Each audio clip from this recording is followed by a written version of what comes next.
دوستوں نے اور سب نے مل کے یہی فیصلہ کیا کہ اب اس کو بچہ بھی ہو گیا تو جانے نہیں دیں گے، تو کر لیتے ہیں۔ کیا کر لیتے ہیں؟ حلالہ کر لیتے ہیں۔ جی، تو آپ کا حلالہ کس سے کروایا؟ کس سے نکاح کروایا آپ کا؟ میرے تو اس کے دوست سے۔ اچھا، یہ انہوں نے نیت کر کے کروایا تھا جی، نیت کی کہ آپ سے دوبارہ نکاح کریں گے، لیکن پہلے اپنے دوست سے آپ کی نکاح کروا دی۔ جس دوست سے آپ کا نکاح ہوا تھا ان کے ساتھ آپ کتنے عرصے رہی؟ ایک ہی دن۔ ایک دن رہی۔ کتنی دفعہ ان کی طلاقیں ہوئی ہیں اس شخص سے؟ 6 دفعہ طلاقیں ہوئی ہیں۔ 6 دفعہ طلاقیں ہوئی ہیں ٹوٹل جو ہوئی ہیں، جو حلالہ اور سب ملا کے۔ جی، ٹوٹل 6 بار ان کا نکاح ہوا ہے۔ اور بڑا، یعنی میں بتا رہا ہوں کہ جب ہم نے اس میں آ کے سنائی تھی تو ہمیں تو یقین نہیں آ رہا تھا کہ اس طریقے سے بھی ہوتا ہے ہمارے معاشرے کے اندر، ہمارے لوگوں میں۔ اور جو سب سے بڑی جو افسوس کی بات تھی، جو دکھ کی بات تھی، وہ یہ تھی کہ وہ صاحب جو تھے وہ خود لوگوں کو نماز پڑھاتے تھے، لوگوں کو درس دیتے تھے، اور لوگ دھوکے میں تھے ان کے۔ تو جب طلاق ہو ہی گیا تھا تو پھر اس کے بعد حلالہ کرنے کی کیا تھا؟ میں واپس جب اپنے گھر آئی اور جب میں رات کو سونے کے لیے اپنے کمرے میں جانے لگی، تب میری بوا ساس نے، میری پھوپھیا ساس نے مجھ سے یہ کہا کہ دلہن اوپر مت جانا اپنے کمرے میں۔ میں نے کہا کیوں؟ کہ ہم نے فتویٰ جھوٹا نکلوایا تھا، تمہاری طلاق ہو چکی ہے، حلالہ ہوگا۔ ابھی میں ایک مولانا صاحب سے ڈبیٹ میں بیٹھی ہوئی تھی تو انہوں نے مجھ سے یہ کہا کہ جب آپ کی طلاق ہو جاتی ہے تو آپ واپس کیوں جاتے ہو اس کے پاس؟ آج میں یہ سوال مولانا صاحب سے پوچھتی ہوں کہ اس وقت راستہ کیا تھا؟ مائکہ ختم ہو چکا تھا اور سسرال میں یہ سوال آ گیا تھا کہ حلالہ ہوگا نہیں، اور یہ سوال کہ حلالہ دنیا کو دکھانے کے لیے کرنا، جیسا کہ تم نے دنیا کو دکھانے کے لیے فتویٰ نکلوایا۔ مجھے کوئی غیر مرد چھوئے گا نہیں، اور 1000 روپے میں ایک لڑکے کو خرید کے میرا حلالہ کروایا گیا۔ تو میں مولاناؤں سے پوچھنا چاہتی ہوں کہ کون سے قرآن میں لکھا ہوا ہے کہ پیسے سے خرید کے ایک عورت کو اپنے گھر کی عزت کو دوسرے کے حوالے کرو اور پھر اسے اپنے گھر میں واپس لے کر آؤ؟ کیا یہی ان لوگوں کا ضمیر ہے؟ کیا یہی ان لوگوں کی عزت ہے جسے سارے عام اپنے گھر کی عزت کو نیلام کرتے ہیں؟ اور شاید ان کو اسی چیز کا درد بھی ہو رہا ہے، پریشانی بھی ہو رہی ہے کہ ایک طریقے سے ہر کوئی اس میں پیسہ بنا رہا ہے، ایک آدمی کو پیسہ چاہیے اور ایک عورت کا جسم چاہیے، اور اس حلالے کی بدنما طاق جس پہ عورت کو ہی چلنا پڑتا ہے، اس سے ان مولانا کو دونوں چیزیں مل رہی ہیں، پیسہ بھی مل رہا ہے اور عورت بھی مل رہی ہے، اس لیے ان لوگوں کی دکانیں بند ہو رہی ہیں، اس لیے لوگوں پہ اتنے آبجیکشن اٹھائے جا رہے ہیں۔ حلالہ آپ کو طلاق دے دی؟ میں نے بولا کہ آج چلتے ہیں، 1 ہفتہ ہو گیا ہے، تو انہوں نے بولا نہیں کل جائیں گے۔ جسٹ اتنی بات ہے، انہوں نے کہا طلاق ورڈ بول دیا، اور پھر بعد میں کہتے ہیں کہ میں نے اپنے ماموں کے کہنے پہ طلاق دیا ہے، اور مجھے واپس میرے سسرال لے کر آ گئے، اور سسرال میں لا کے جب سسرال والوں کو پتہ چلا سب بولے کہ حلالہ کرانا پڑے گا، دیور سے تویز کو رکھ پائیں گے ہم۔ آپ کے پتی آپ سے ابھی کیا کہتے ہیں؟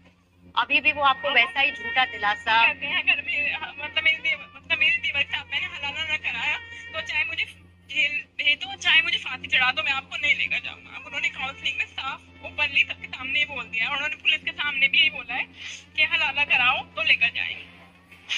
مطلب آپ کے پاس انہوں نے کوئی وکلپ نہیں چھوڑا؟ حلالہ، طلاق، پہلے 3 طلاق اور پھر اب حلالہ۔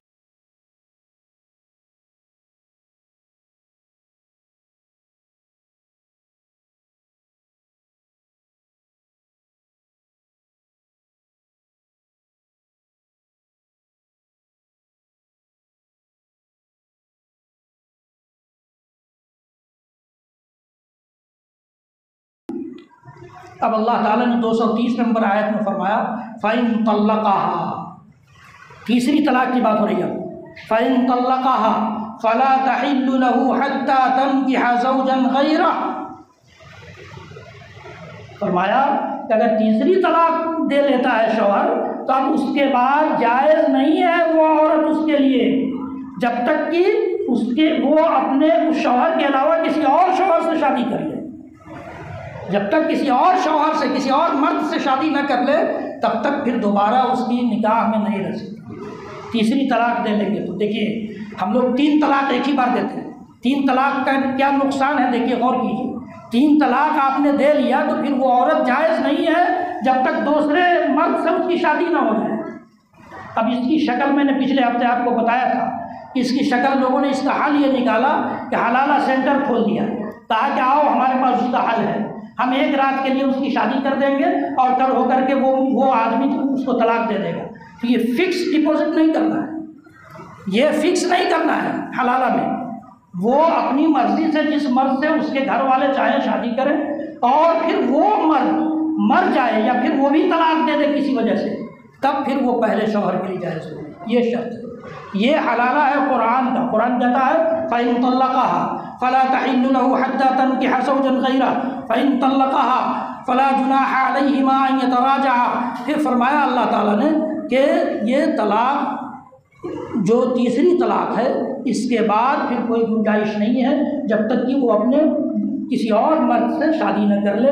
اور پھر فرمایا کہ تلک حدود اللہ یبینھا لقوم یعلمون، یہ اللہ کی حدیں ہیں جنہیں اللہ تعالیٰ سمجھدار لوگوں کے لیے بیان کرتا ہے۔ تو سمجھدار بنیے، قرآن کے ان تعلیمات کو اپنی زندگی میں لائیے، اپنی زندگی میں اس کو قرآن کی ان تعلیمات کو اپنی زندگی کا روٹین بنائیے، سیکھیے قرآن کی تعلیم۔ یہ ہمارے ہی لیے آئی ہے، یہ ساری تعلیمات ہمارے لیے آئی ہیں۔ ہم یہ کیوں سمجھتے ہیں کہ صرف مولوی ملا کی چیز ہے؟ یہ نہیں، مولوی ملا کی چیز نہیں ہے، ہر آدمی کے لیے۔